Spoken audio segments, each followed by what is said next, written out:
So I can see we're getting close to 2 o'clock here. I will start shortly, as soon as they start closing the doors in the back. But thank you very much for joining the session. Demand forecasting, a key differentiator in Microsoft Dynamics AX 2012 R3. This is a new feature released with R3. So it's only been on the market for less than a year. I'm very excited to be here today and present it to you. My name is Christian Rødt, or in English, Christian Wright. I work as a program manager out of Denmark, as you might hear from the name.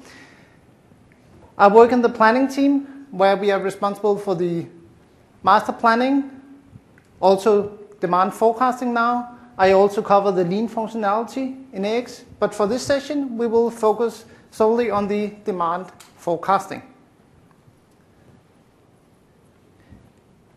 A bit about the agenda. I want to start out with the value proposition, basically a short description of why did we create this feature, what's in it for you. Then we'll go through the feature, see what it can do.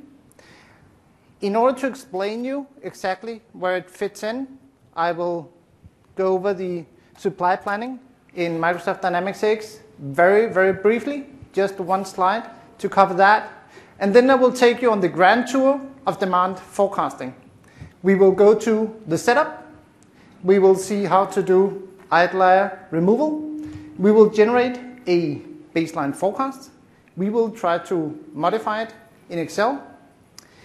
We will import the forecast back into AX. And then in the end, we will also see how good our forecast was. We will try to do the accuracy. So with that, let's get started and look at the value proposition. If we go a bit back in time, AX have always, almost always, had demand forecast. It's also had MRP, and they are very nicely integrated together. However, oh, thank you, sound guy.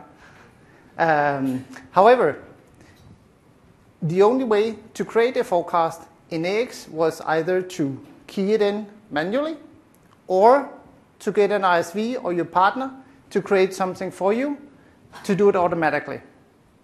So we wanted to make something that was much easier for you. So we wanted it to be easy to use, first of all. That was our first value proposition. So all the user actions are either done in AX or in Excel. AX was kind of given, since that's our product. Excel, that's because we believe that Excel is one of the most powerful tools on the globe to modify a data set like a forecast. And also to view it, because you can instantly go in and make graphs, trend lines, and so on in Excel. Then we wanted it to be fully integrated with Dynamics AX. And it is, with 2012 R3, it ships right out of the box. You don't have to do anything special. It's just installing with AX. And then, I like this one. Our legal department says I cannot say that Microsoft is giving anything away for free, but I will do that anyway. So it's free of charge, meaning that if you have the enterprise license agreement, in practical, that means if you have the demand planner user in your company already, it will be free of charge. It's already included.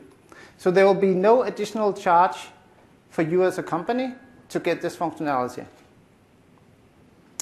And then we wanted to reuse the Microsoft stack. Obviously, being Microsoft, we want to do that, but also because our partners and our ISVs, they already know all these tools.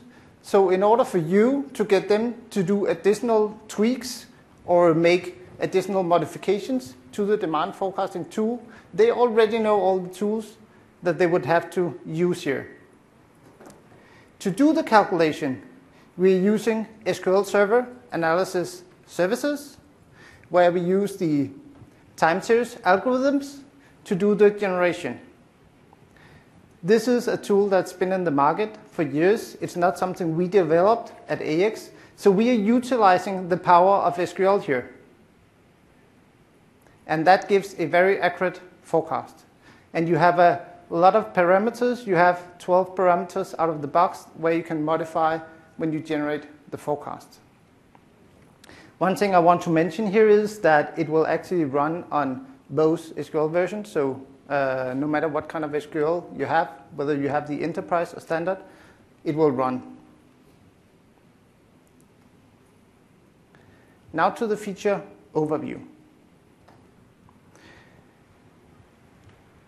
What we deliver is a statistical baseline forecast generation based on historical data. And I read this out loud because I want to take it basically word by word. Statistical. We call it statistical because it's something that's calculated. It means that there's no human interface here. We calculate it. It's pure mathematics. That's the statistical part of it. It's a baseline, and it's basically a baseline because it was only calculated. No human touched it until now. So it's a baseline, and we expect that you will have people in your company that will know a bit more than the system knows about the future. You might know about promotions you plan to have in the future. You might know stuff about the market that the system don't know. So that's why we call it the baseline, because you probably want to modify it a bit. So it's a baseline to be modified in most situations. It's a forecast generation. Obviously, we generate a forecast. And it is based on historical data. These data are located in AX, so it will go in and look at all historical transactions, or basically all the transactions you wanted to look at. I'll get back to that later. It's also possible to get it to look for data outside of AX, but that would require some modifications. But actually at technical conference, one of our engineers did a great session on that. So if you want to see how that is done, I would recommend you to go in and look at the recording to see that. Also, it ships with a dynamic set of dimensions. Dynamic meaning that you can switch the dimensions on or off. A lot of people, they would like to start with a simple forecast without a lot of dimensions. And then as they get better at forecasting, they want to get it more advanced, they will start to add more dimensions. Dimensions could be customer groups, it could be country, region, state. So you might want to have your forecast later on by state or by customer group. But in the beginning, you might not care, and you don't want to have this extra data to view. And you can simply just switch it on or off. Then we support outlier removal, and this can be done in two ways, either via the SQL Server Analysis Services, or you can do it manually from AX. If you let the SQL Server Analysis Services handle it, you will set it up with parameters telling it when you consider data to be an outlier.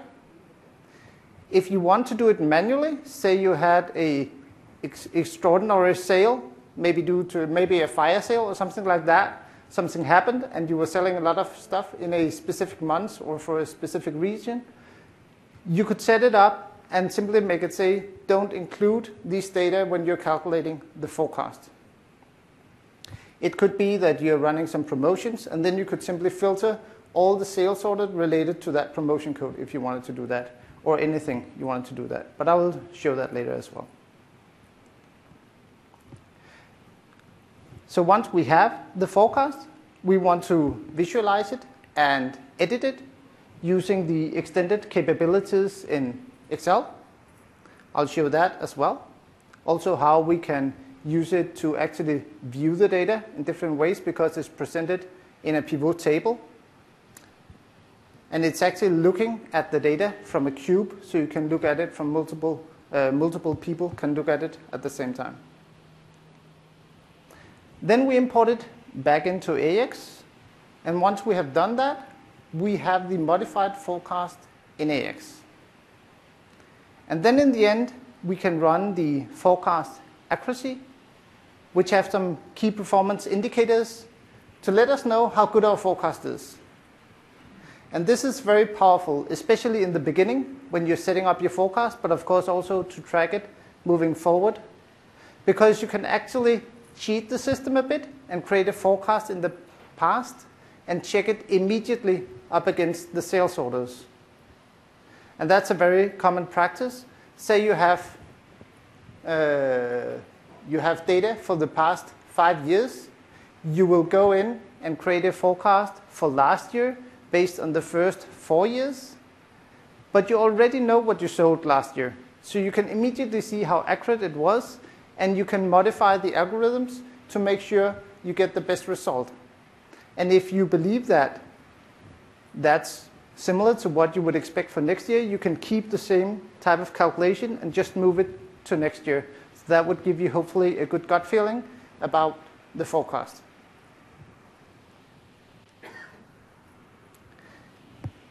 I promised to briefly show you supply planning in Dynamics AX. This is the slide. It's very simple. In AX, we have a forecast. We have some actual demand. For instance, that could be a sales order. You run master scheduling, MRP. It will take the forecast and the actual demand, look at that, see what it can do, create some planned supply orders for that. You might firm those manually, or you might set a firming time fence and have it done automatically for you. This is how it has been working for many years, and it will continue to work like this. This feature is not changing any of that. I'm adding this slide because I've had a lot of questions about that in the past. So what we're doing, we read the actual demand from the past, the historical demand, and then we create the baseline forecast, and we import that into the forecast table in AX.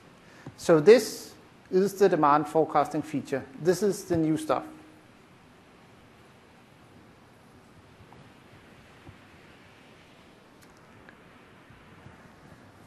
So with that, let's take a deeper look at the flow, how we generate the forecast. So first of all, we gather all the historical data. It's stored in a staging table. And then we move this to a cube, including so we move basically all the historical data to a cube. And in that cube, we use the SQL Server Analysis Services with a time series to calculate the forecast. So now we have both the historical data and the forecast in the cube. And this is done using the SQL Server Analysis Services. Then, now we have the data in the cube. We can view it from Excel. We could have used any other tool as well, but we, as I mentioned before, believe that Excel is one of the best tools to view this kind of data and modify it. And you might modify it over multiple iterations. You might also have multiple people modifying the data. So that said, you probably want to put it on SharePoint in order for multiple people to be able to access it. And also, these people probably will have different roles.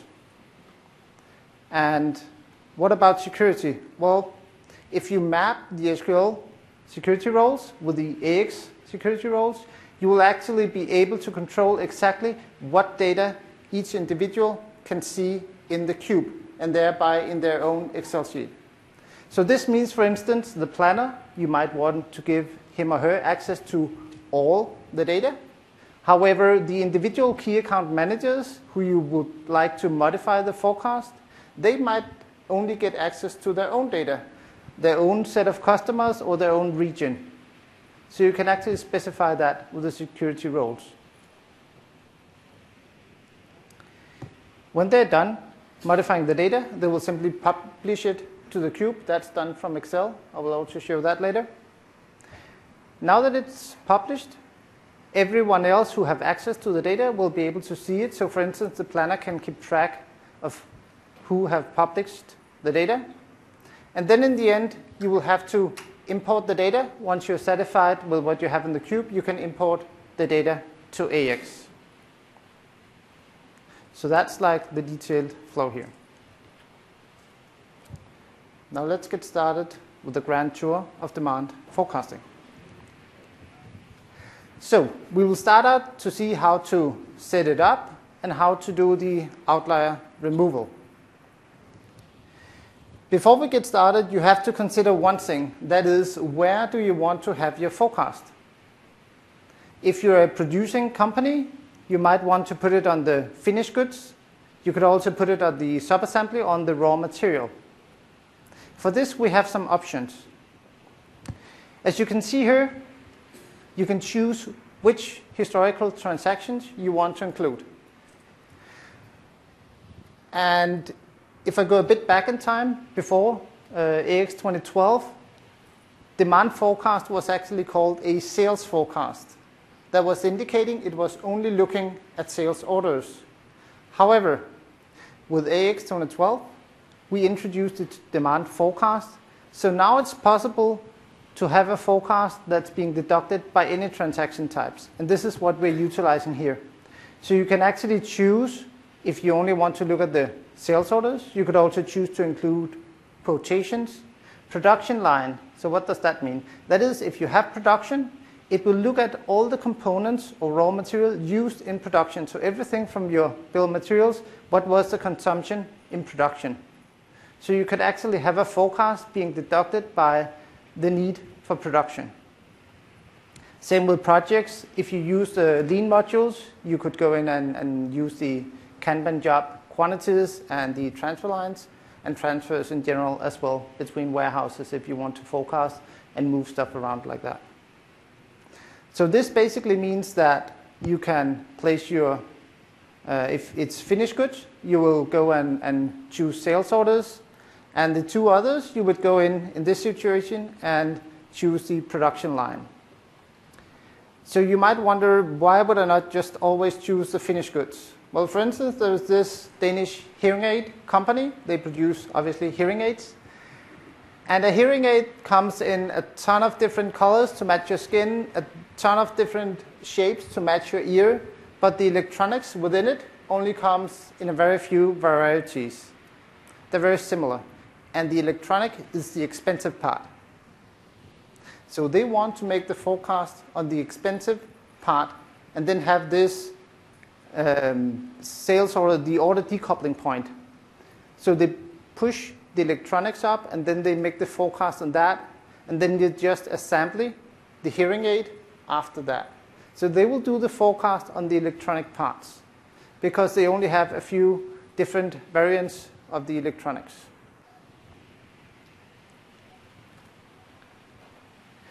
So about the algorithms, before we get started, it uses two different algorithms. We have the ART XP, which is used for short term. XP stands for cross prediction. This could include external data. That would be a modification, but you could actually make it include external data, say temperature outside. If you're selling ice cream, a day like today, believe me, in Denmark it's much colder. I would not be selling any ice cream. But here in Atlanta, it's actually nice and warm. I would expect a little bit better sale.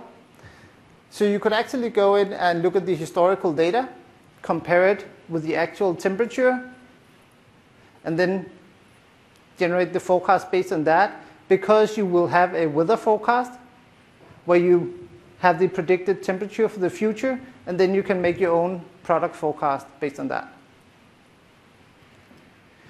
Then we have the ARIMA, that's for more long-term.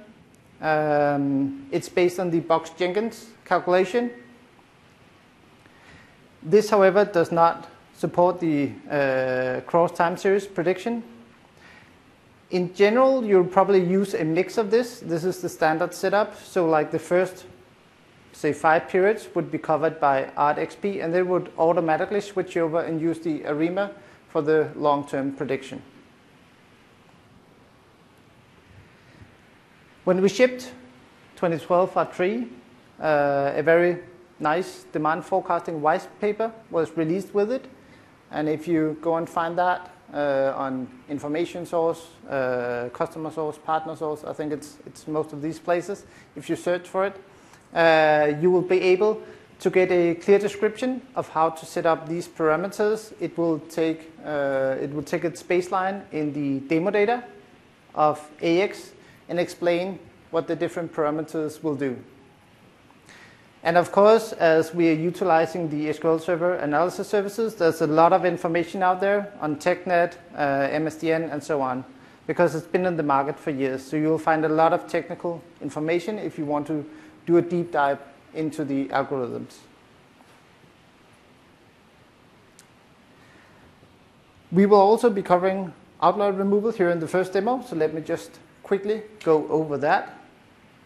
It could either be done automatically by the SQL Server analysis services, and you will simply set up a few parameters and will detect what kind of data you have that's considered outliers, or you could do it manually. And this would require you to go into AX, and here we have this nice little form called Outlier Removals, not to complicate things. In here you will have a pre-filled query when you create a new, and that will simply let you select any value from any fields here. And by that you can select, for instance, all the sales orders in a specific period, or where something they were linked to a specific promotion or whatever you want. And then it will remove those transactions. So with that, let's get started with the demo. Man, I've been talking for too long. I can see my computer went black meanwhile. Amazing. I'll just log in here 2 seconds. And number 8 is my lucky number, I've been told. Yes. Good. So, AX 2012. Before I get started, I want to ask you all a question, and please raise your hands. It's like, I would like to know how many of you are currently on AX at all? I would say that's at least 2/3 of the room, if not more. That's good. That's good. Just need the rest of you. Unless you're partners, it's okay. Now, what version are you on? So, we start from the back. Anyone on 4.0 or earlier versions? I see like a total of maybe 5-10 hands. Let's jump forward. 2009. Now I see more hands. I would say 25, 30 hands. Okay, thank you. 2012. Awesome. Now we're up in the 50s. That's nice. Thank you very much. It gives me a good indication of where we are and where we're getting. So, a lot of you already have access to this, actually. If you are on R3, of course. But if not, just get there. Okay, let's get started. So, I'm in the master planning module here. And with the setup, I will be talking to my computer, but you should be able to hear me due to the mic, so I cannot see when you're making faces at me or anything. Okay, so I'm in the master planning module here, and I want to start with showing you the setup. So I'll go to the demand forecasting parameters. The first parameter we have here, that's the forecast, demand forecast unit.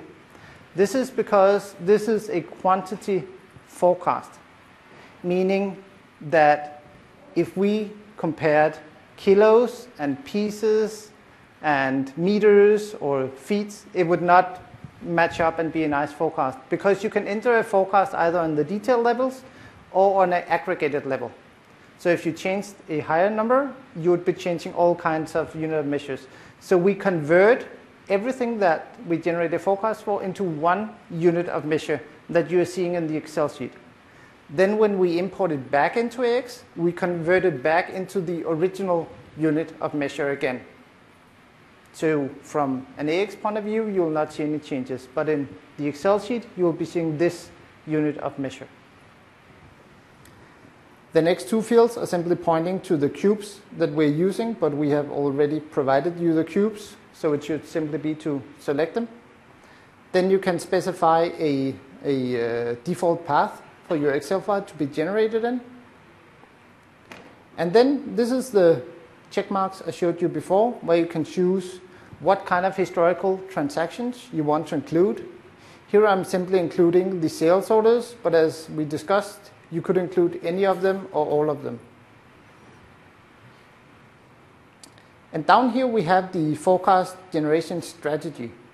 And actually there's something I haven't mentioned yet, because I have only so far been talking about the SQL Server analysis services, algorithms.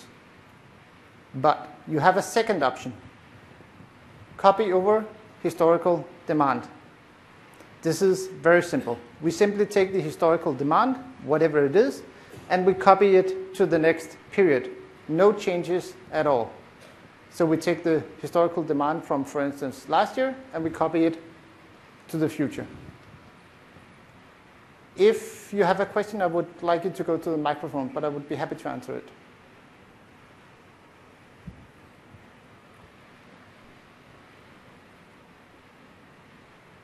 Thank you. Question on any future algorithms that you'll be adding to the product, either through the system or through SSAS for things like erratic demand. So basically the question is if it would be possible to add additional algorithms to the system, and yes, it would be. Of course, it would require a little bit of development to do that, but we also have some descriptions on how to do that out there. So I'll come up here later and I can point you to some of those. So this simple copy over, it was something we actually added fairly late in the project, because we could see that a lot of customers, they actually, for some of their products, they didn't want some fancy calculations. They basically just wanted whatever they had last year to have that copied over, and then let the key account managers or whoever is in control of that in their company modify the data for them. So this is like a simple way of generating a forecast. The next thing here is a little bit technical. That's about if you want to allow gaps in the historical data. So say you're doing a monthly forecast, and for some reason you have a month in the past where you didn't have any sale. It would not have any records to find. Does that mean it's 0? Or does it mean it's a specific value? What would you like the forecast to put here? By default, it's a good idea to allow gaps. It will give, in 99%, I would say, the most accurate forecast for you. However, you can choose to say, if there is a gap, I want it to be filled with a specific value, an average, the previous value. You have some different options here. And then below this, if we're using the SQL Server time series forecasting, you get a set of options. I have just chosen to modify one of them, but you can see I have all 12 down here, all my options.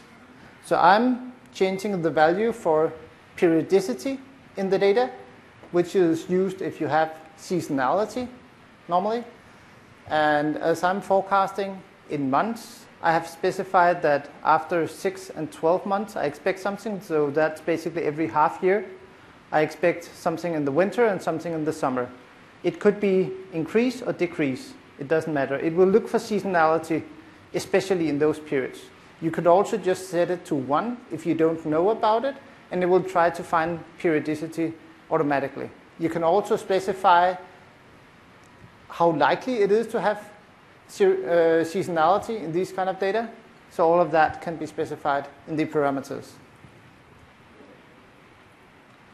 Jumping to the dimensions, out of the box, you will have the company. This is mandatory, site, and item allocation key. Where the item allocation key, that's a way of grouping your products. And this is actually mandatory. That's important to know that all the products you want to generate a forecast for, they have to be part of at least one item allocation key.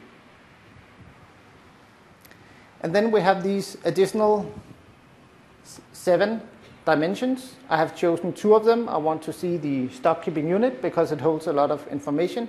And I've chosen the customer group just to be able to show you one of the dimensions in the demo later on. So all the setup I have been showing you so far, that has been general for all items, but you can also set it up per item allocation key, meaning that per product group, you can make specific settings. So for instance, this product group, I have said that instead of looking at the sales orders, I want to look at the production line instead. So you can play around with that and set it up and run all your products in one go if you want to.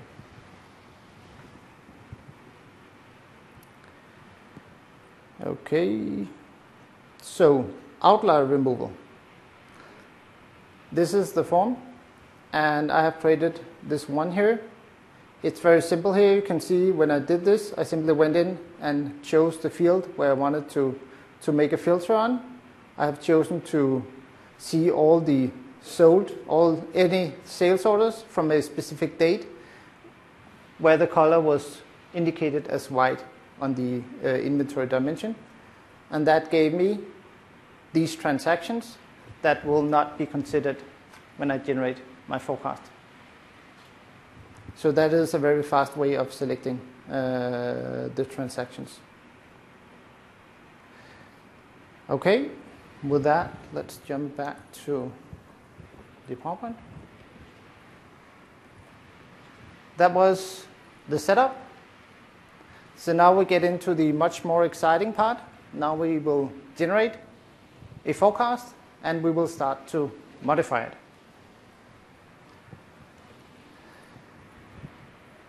Just to wrap up what we are going to see, I will gather the historical data from AX. When I do that, it will be placed in a cube where we use the mining model to generate the forecast, and then we'll try to modify it using Excel.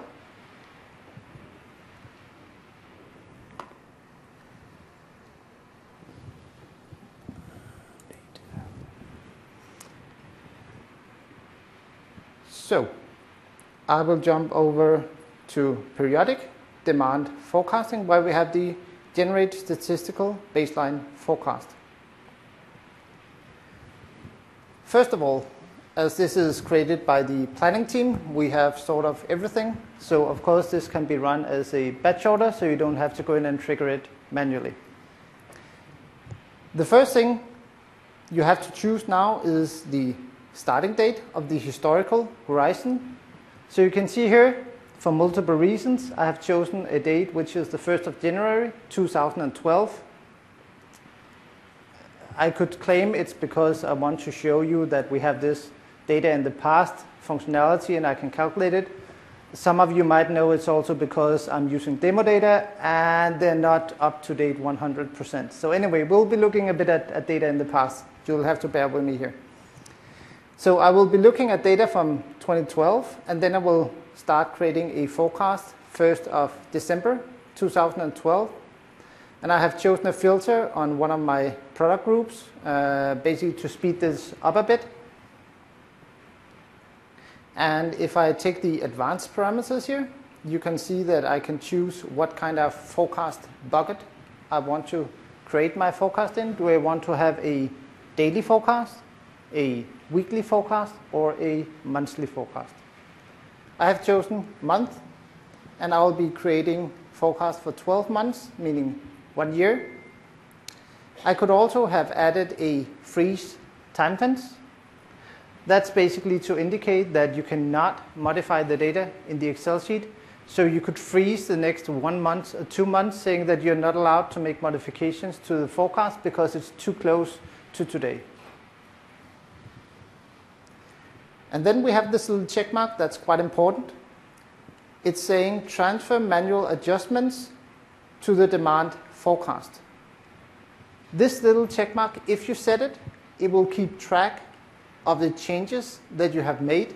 Say I changed from 1 month, I changed the value from 355 to 500.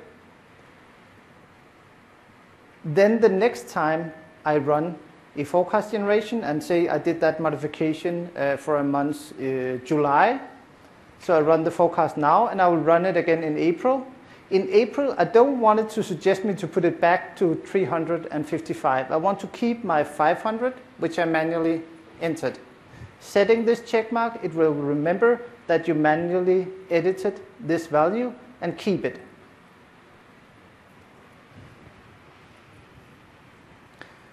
Then you can give it a name, your forecast when you generate it, add a comment to it, the very optimistic forecast, the pessimistic, my best guess, whatever you want. And then you can specify if you want it to be generated in a different location. I will start it, and I will start talking a bit, because I know it takes 30 to 35 seconds to generate it. So in reality, I don't think you like, I got it. In reality, how long does it take to run a demand forecast in real life shops? So the question is, in reality, not on demo data, how long time does it take to run a forecast? The answer is, it will probably take a bit longer than what we're looking at here. Run it as a batch job overnight, right? Yes, I would assume that. So in most companies, I would assume it would be anything from minutes to hours. That would be my best guess. We have tested it on very extensive data with millions of transactions and managed to complete it in hours. Oh, okay. So, yep, and now it's done here. So you can see that it's telling me that by the way, perfect timing for a question. Thank you. So now it has generated a statistical baseline forecast for me, and it tells me that I can simply double click here to open the Excel sheet. So let's do that. Now you can see that I'm in Excel, and I'm looking at the data from the cube. You might also notice that this is a pivot table, meaning that I can do all kind of tricks with the data. I can slice and dice it in any way I want. So let's try some of the options. So for instance, I could view the current forecast. I could view the adjusted quantity if I have modified something. I could also see the historical demand if I wanted, or the actual demand. Let's try to use one of the dimensions that I added, for instance, the description here. So now I'm looking at the customer group description. So now you can see that now it's exploding my view here. So I'm looking at, for this product here, I can see that for each of my customer groups, intercompany, retail, or wholesale, I can see my forecast split out to each of them. And this is all calculated based on my historical transactions. So I didn't have to do anything to get to these numbers. I can close it again. Now this being Excel, of course I could add a graph. I have a very simple one here. And the beauty about this is that you can build up your own template in Excel, and when you rerun your forecast, it will just hook into the template you have created, as long as the only thing you cannot change is the pivot table. It has to remain the same. But everything around it, you can look at the data, you can read the data and present them in a graph, or you can have all kind of data around it supporting this. And of course, being Excel, you can do some of the simple stuff here, like conditional formatting, which is very powerful for forecasting, for instance. Here you see that now green means a high forecast, red means a low forecast out of my numbers. So that's a very fast way to say that, to see that this is a very good period, and this seems to be something you probably need to follow up if this is correct. I'll just undo that. So now that we have the forecast in Excel, let's try to go ahead and modify it. So let's jump to January and say that we actually believe that we should be much more optimistic. So I'll change this to 500. Simply type it in here and jump to the next cell. Notice here, at least you guys in the front row might be able to notice this. Under the 500, you got a little red triangle indicating that in Excel, I'm now looking at a different value than what I have in the cube. So this little red triangle indicates that I have a different value. Let's go and modify a few more. I could modify this one as well. And this one, let's make it 500. It's easy for me to remember. April.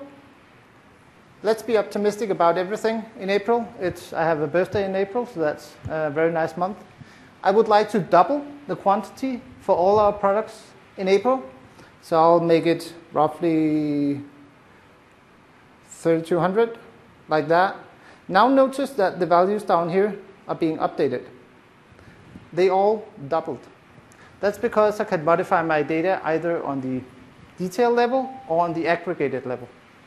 And of course, if I again add my customer groups, all the data underneath here have also been updated as well. You just didn't see it before because it wasn't shown.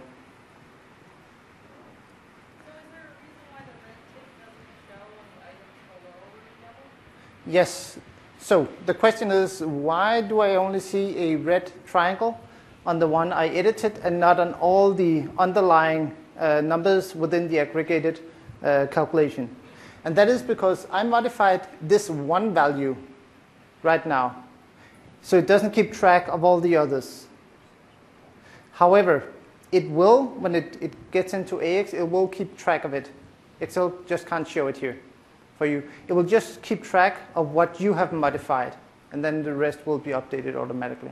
So if you have that checkbox checked, it would track them. No, it wouldn't change anything in the Excel, but yes, if you have the checkbox checked in AX, it will track all the changes you made. That is correct. So actually, let's be a little bit bold here. I will undo it again. But let's say we want to basically double the entire forecast like this. And I jumped, so it might be hard to see. But now you can see it basically updated all my values. You might notice that I didn't hit exactly double up. But also you might notice that some of them didn't change exactly double up. And that's because I'm using like eaches here, so it cannot be half. So there will be some roundings here and there. I'll just undo this and get back to my initial values here. So the changes we made was January 500, February 500, March 500 for D001. And in April, we doubled all the quantities.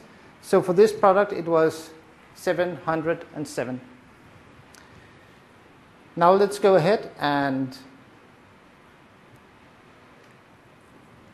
I will jump to the OLAP tools here, and under the what if analysis, I can publish my changes. So by clicking this, it will publish my changes to the cube, and you can now see that now all the red triangles, they're gone because now the cube is updated with the data that I'm viewing on my screen. So that was basically the demo of, I don't need to save this, of generating the forecast and modifying in Excel. So now the next thing, yes, question? Small question. I saw a tab there that says forecast information. That was the historical data in the Excel spreadsheet.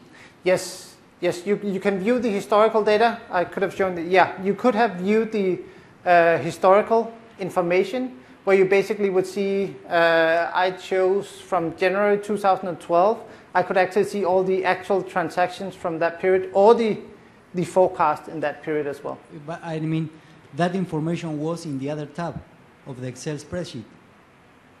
There were two tabs in the spreadsheet that you were showing us. Yes. I mean, yes, everything was in the Excel sheet. I don't know what you are getting at.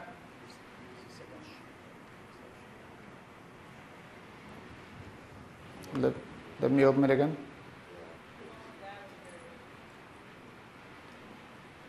I don't need to do that. Let me just jump. 2 seconds. I'll just open Excel manually.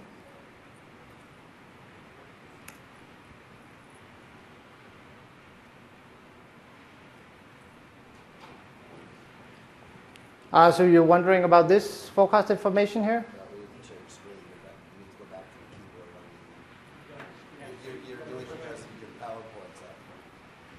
Sorry. You didn't see what I was seeing. Sorry about that. Okay, here we go. So you were saying that this tab, that was what you were asking about? Yes, or? yes, correct. So this tab, this is basically where we're showing the information. So this is the information that on how we generated the forecast. So you see. I was thinking maybe you were giving us here the historical data, the sales transactions that were used to calculate. No, this is actually in the pivot table as well. So you could have seen it here in the pivot table. You would be able to see that. Okay. Let me jump back here. Question, can you add stuff like number of orders, number of customers in order to do the forecast?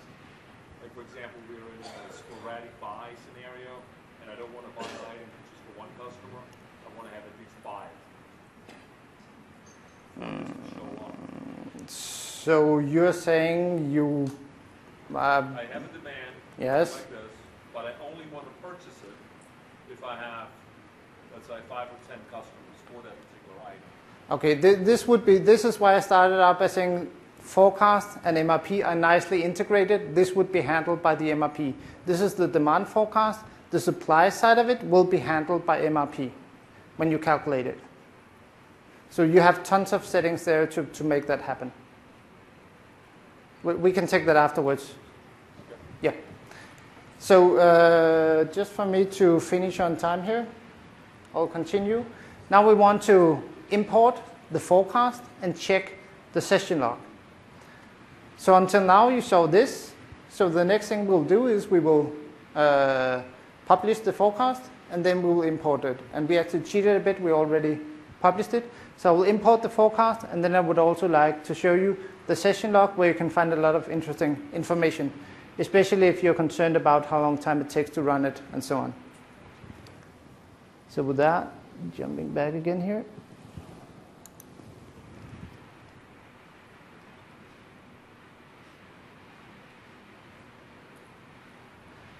So now that we have our forecast in the cube, I will import it.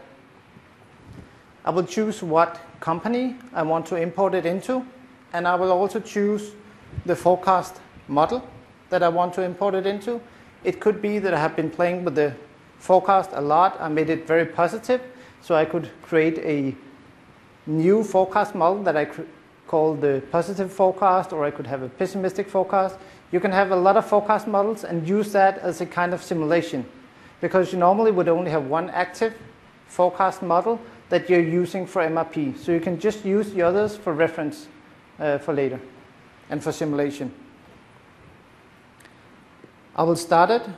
It will tell me that in the period it finds that I already have some forecast values and I should be aware that these will be overwritten, and that is because I have used these demo data before. But also you would get this warning, say you generate a new forecast for 12 months, every month you will be overwriting existing forecast unless you choose to create a new forecast model each time. So now it imported it, and here you can see that it actually kept track of 24 manual adjustments. So that was to your question why it only changed, or it only marked 4 of my values in Excel, but actually AX do keep track of all the underlying dimensions underneath it. Let me just quickly show you that we actually got a forecast in AX on D001 here. Demand forecast.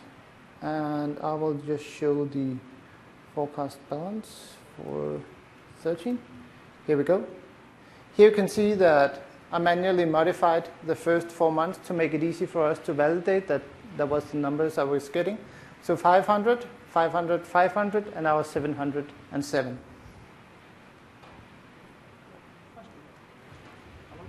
Yes, question? How do you relate it to a period allocation? Does it just pick up whichever one you select? So for the period allocation key, that will be, I mean, by default, it's just put into the forecast table. We don't relate it to the period allocation. You could do that afterwards if you want to. When you do that, you can't have to refresh the next level. Yes, so but It doesn't work if you just add one. It doesn't create the inventory forecast. no, this is why you can choose if you want to do it by day, week, or months. So it will be broken down for you.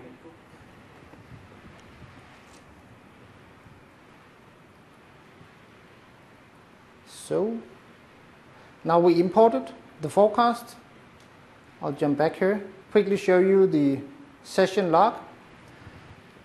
So you can see here actually the import only took 2 seconds. When we generated the forecast, it took 34 seconds. And under the task here, you can actually see everything that was going on how long time it took. So you can see we gave some of the engineers the ability to make some of the visualizations of the data they would like to see in order to be able to handle bigger data sets later on.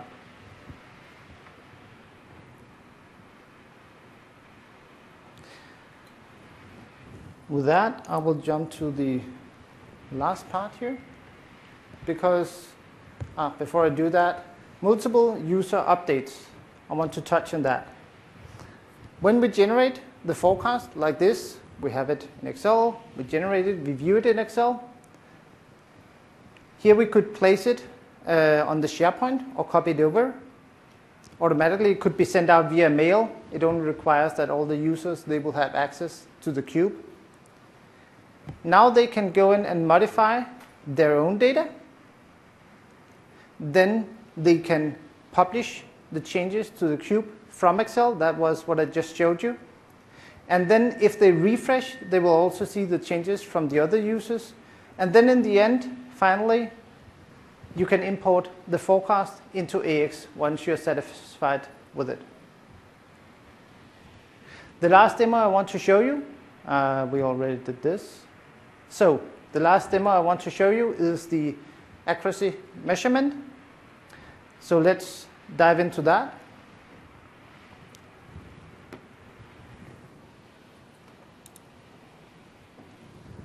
Here we go. So right here, I have the calculate forecast accuracy, and I get a few options here. Forecast bucket again, if I want it to be months, week, or day. I choose the period which I want to calculate my accuracy for. You can use this whether or not you're using the general demand forecasting calculation. So if you manually typed in your forecast, this would still work. Let's go ahead and get started. I'll just start it. This should be a little bit faster, but again, it will run for a little while because it will go in. Everything is company specific, legal entity specific, right? If you share inventory across legal entities, you can't plan across legal entities, can you? If you can plan across, Legal entities, across companies. we do support intercompany planning. Okay. Yes, that's full support in AX. One of our great features, actually. I didn't see it, so there was what, a checkbox or something? No, that's handled by the MRP. Oh, no, but I mean, demand, if I want to take a look at historical across companies. So, okay, so basically if you want to view it cross companies, Okay, use demand forecast, take the history over 5 years across legal entities that share inventory. yeah, Whether it be raw materials. you would have to run it country by country, yeah, or company by company, yeah. Now in Excel, I can merge them and play with them, but I still have to load them company by company. Yes. Question. Can you offset the forecast accuracy? Say I want to measure forecasting at May for demand in July. So I want it 3 months offset because I forecast it here at 3 months later. So basically it's a question about forecast offset, where you say you basically want to use a forecast from May in June or July. Yeah, I want to see how accurate the forecast for July was when I forecast it in May. When I forecast it in No, not out of the box. That would be a modification. Yeah, thanks. Okay, but now it's definitely done here. Thank you again for the questions. I will open the accuracy here, and here we see the information. I will jump straight to the accuracy. So here, again, in a pivot table, I can choose to see, I have chosen to view the error percentage. I could also see the error absolute, which is the quantity it was off. I could see the adjusted forecast quantity. I can add historical demand and so on. Let us just jump back to the error percentage. Here you can see that, again, if I do the trick of, whoop, my mouse is going a bit off. Conditional formatting here I will do it opposite, because the higher the number, the worse my forecast was. So now you can see that I had a really nice forecast for D1 and D5. they are only off by 2 or 3%. D3 and 4, they have some periods where they're off by almost 40%. So I probably want to look at them and modify the parameters a bit. Again, I could, of course, create a graph showing how it's going. And this is a great tool to keep track of your forecast, how it's going. With that, I will jump back here. So what did we learn in the past hour? We learned that with AX 2012 R3, you have a fully integrated and free of charge demand forecasting system inside of AX. It's based on historical demand. You can either use the SQL Server analysis services with time series, or you could manually copy it over. And also, if you want to invest a bit of time in it, you can also go in and create your own algorithms. And then you can go to Excel and modify the data from the cube and then import it into AX. And if you have different roles who should have access to different parts of the data, you can control that using the security setting by mapping the SQL settings with the AX settings. With that, I will open it up for questions, not that you haven't asked before, but please this time come to the microphone because I think some people are having a hard time hearing your questions.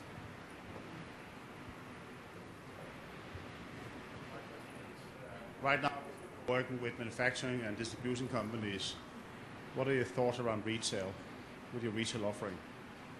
So I don't see a way that you can take like post transactions and do that as, to take those into the consideration when you're doing your planning. So do you have any plans there? So we are definitely looking at the retail scenarios. Yeah. Some of it is covered here, but definitely not all of it. This is like the first version, and we are planning to extend it for the future. But the retail team is also looking into extensive abilities in that area. But we can take that offline if you want. Thanks. Yeah. One more question, and then I will close it down here. Christian, so it's all historical demand based, but do you ever consider like sales agreements to be a parameter for the calculations? For now, no, we don't. We only look at the historical demand. Of course, you could, with the cross prediction, do some kind of tweak to it, but no. For now, we don't. That will be you will have to add it manually to Excel. Right. Thank you. Yeah, thank you. I think I'm on the edge of running out of time, so I'll say thank you very much for attending, and I hope you have a great convergence moving forward. Thank you.